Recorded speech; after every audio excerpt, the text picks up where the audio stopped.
You're only supposed to take one. I want to make sure. What do you say there, you bunch of stand-up guys? Okay, admittedly that one was pretty lazy, but it seemed the most appropriate way to start this video.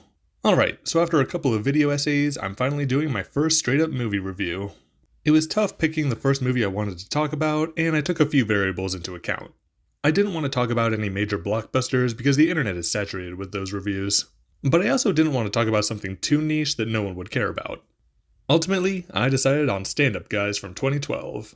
It was directed by Fisher Stevens, really interesting to see an actor take on the role behind the camera. I landed on this one because it's got the great veteran cast of Al Pacino, Christopher Walken, and the late Alan Arkin. This is a great lineup, but the movie largely came and went without much of an impact. Whoa! Okay, alright, that was an understatement. Wow. Well, I think it's underrated, and it seems to be exactly what I'm looking for. The movie also got mixed reviews, but I think it deserves another look. To give you the basic plot, Val, played by Al Pacino, is released from a long prison sentence and is picked up by his old friend Doc, played by Christopher Walken.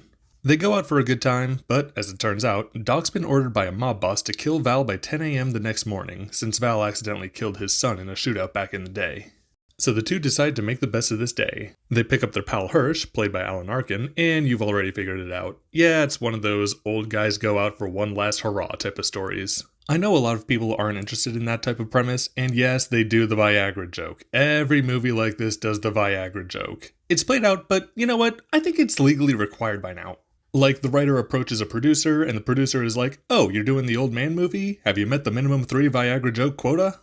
Anyway, moving on. I think this movie stands out from its contemporaries for two major reasons. The first is obvious, our main cast. I mean, Pacino, Walken, and Arkin? It's like the Expendables, but even older and more frail.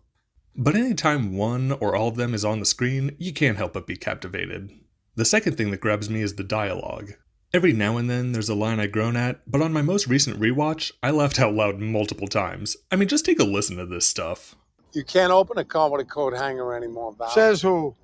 Says the people who make cars. So how's your health? Well, they took something out of me a couple of months ago. What'd they take out? I don't know. I didn't ask. It's none of my business. Ma, she's got no clothes on. Give her your pants. You want to give her some pants? Give her your pants. No, I'm not going to give her my pants. I gave her my jacket. My pants are important to me. Come on. What makes you the arbiter of whose pants are important and whose pants are not important? Am I crazy for liking this? This is gold. However, they did steal the classic line from They Live. It's time to kick ass or chew gum. And guess what? I'm all out of gum. I'd say this is unforgivable, but the rest is so much fun that I can look past it. And I've got to admit, it could very well be that actors of this caliber just elevate the material with their charisma. One thing I do think cheapens the story just a little bit is that much of the narrative feels a little disjointed. It's like the guys are just having a series of mini adventures until they reach feature film length. But I like a lot of these little stories they take part in. We see Val get humbled and have to redeem himself before some young ladies at a club. They help this girl get justice against a gang of lowlifes. There's an emotional scene with Hirsch's daughter, and oh man, the plot thread with the waitress Alex honestly got me a little teary-eyed this latest viewing. Call me sentimental if you want, but it got me. Each of our main actors have their own moments to shine. Even though his part is smaller than the other two, I really like this moment with Alan Arkin's character. They finish their business at the bunny house, let's say, and we get this little glimpse into who he is. I don't feel that great. Why the fuck not? I never went out on my wife before. It makes me feel like a piece of shit. She's been dead for ages. We were married for 40 fucking years. You don't get over that in 5 minutes. Something about that is so heartwarming to me. Pacino's moment to shine is the aforementioned club scene. A small moment, but I really dig it. And Walken's moment is a lot more central to the plot, so I'll leave that one for you to see for yourself. Oh, by the way, there's some great music near the end and over the end credits by Jon Bon Jovi that really captures the message and the emotions of these characters. And one of those songs was actually nominated for a Golden Globe. I will say, the ending feels like a bit of a cop-out in the grand scheme of the plot, but it still makes me feel triumphant.